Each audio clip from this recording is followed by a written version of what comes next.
मधुर रेसिपीजमध्ये आपणा सर्वांचं पुन्हा एकदा खूप खूप स्वागत आहे। आज आपण एकदम झटपट बनणारी इन्स्टंट जिलेबी कशी बनवायची हे पाहणार आहोत। अगदी कुरकुरीत आणि रसरशीत अशी ही इन्स्टंट जिलेबी अगदी 10 मिनिटातच तयार होते। अगदी सोपी रेसिपी आहे, तर वेळ न घालवता लगेच सुरू करूयात आजची आपली रेसिपी। सर्वात आधी आपण साखरेचा पाक बनवून घेणार आहोत। त्यासाठी मी एका भांड्यामध्ये 1 कप साखर घालून घेते आहे। जेवढी साखर आपण घेतली आहे त्याच्या निम्मे पाणी आपल्याला यासाठी घालायचे आहे। गॅस मी ऑन केलेला आहे। जिलेबीला कलर येण्यासाठी आपण पाकामध्ये थोडासा ऑरेंज फूड कलर घालणार आहोत। याऐवजी तुम्ही पाकामध्ये केसर घातले तरी चालेल। आणि दुसरा ऑप्शन असा आहे की तुम्ही पाकाऐवजी जिलेबीचे जे बॅटर आहे त्यामध्ये थोडासा ऑरेंज कलर घातला तरीही जिलेबीला छान कलर येतो। आणि जर तुम्हाला कलर अवॉइडच करायचा असेल तर तुम्ही पाकामध्ये फक्त केसर वापरले तरी चालेल। साखर आता पूर्णपणे मेल्ट झालेली आहे। पाक कसा चेक करायचा हे मी तुम्हाला आता सांगणार आहे। साखर विरघळल्यानंतर साधारण 2 मिनिटांनी आपल्याला पाक चेक करायचा आहे। पाक चेक करण्यासाठी आपल्याला थोडासा पाक अशा प्रकारे फिंगर्सवर घ्यायचा आहे आणि चेक करायचा आहे। जर त्याची तार बनत असेल तर आपला पाक परफेक्ट तयार आहे। हे पहा, पुन्हा थोडा वेळ ठेवून मी चेक करणार आहे आणि आता तुम्ही बघू शकताय आता पाकाची तार बनते आहे। तर हा पाक आता परफेक्ट झालेला आहे। लगेचच आपण यात अर्ध्या लिंबाचा रस घालून घेणार आहोत। लिंबू घातल्यामुळे साखर क्रिस्टलाइज होत नाही। पाक व्यवस्थित मिक्स करून मी गॅस बंद केलेला आहे।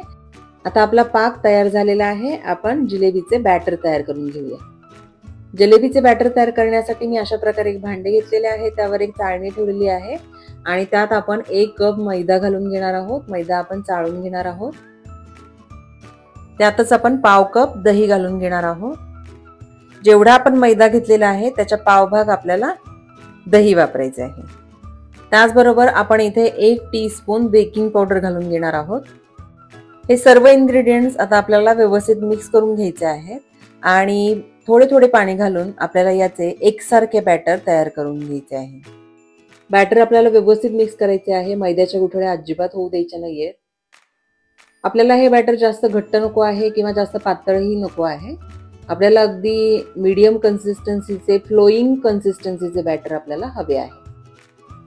आणि आता इथे आपले बॅटर व्यवस्थित मिक्स झालेले आहे। गुठळ्या वगैरे बनलेले नाहीयेत आणि तुम्ही बघू शकताय अगदी फ्लोइंग कन्सिस्टन्सीचे बॅटर आपले तयार झालेले आहे।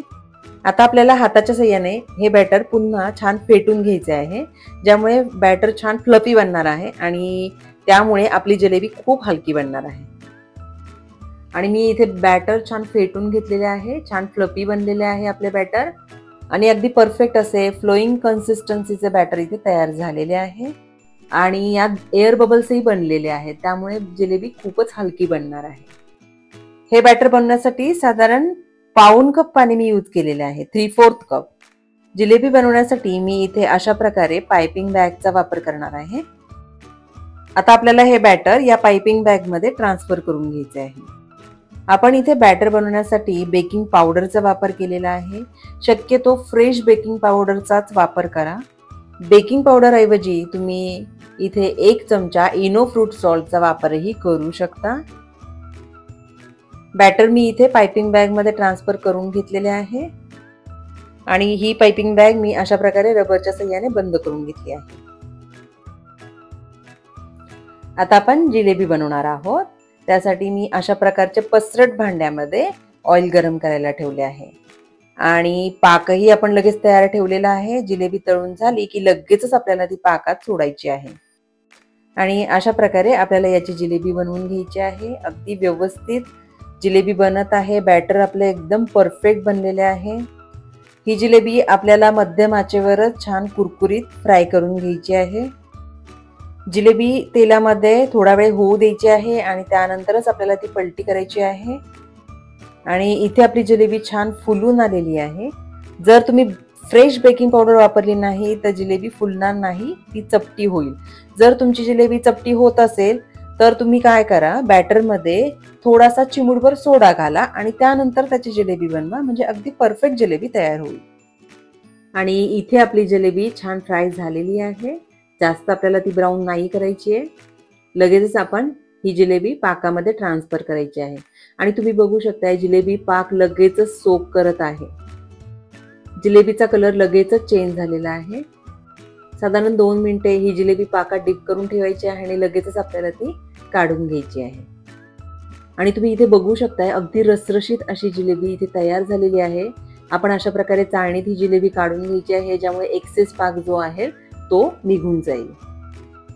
आणि इथे कलरही खूप सुंदर आलेला आहे आपल्या जिलेबीला. अगदी परफेक्ट अशी जिलेबी तयार झालेली आहे. मी तुम्हाला तोडून दाखवते. हे पहा, अगदी क्रंची जिलेबी इथे तयार झालेली आहे, अगदी कुरकुरीत अशी.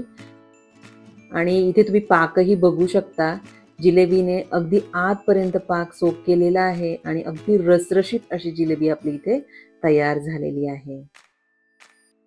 तुम्हीही अशा पद्धतीने अगदी 10 मिनिटात बनणारी इन्स्टंट जिलेबी नक्की ट्राय करून पहा आणि तुमची जिलेबी कशी बनली हे मला कमेंटमध्ये कळवायला अजिबात विसरू नका.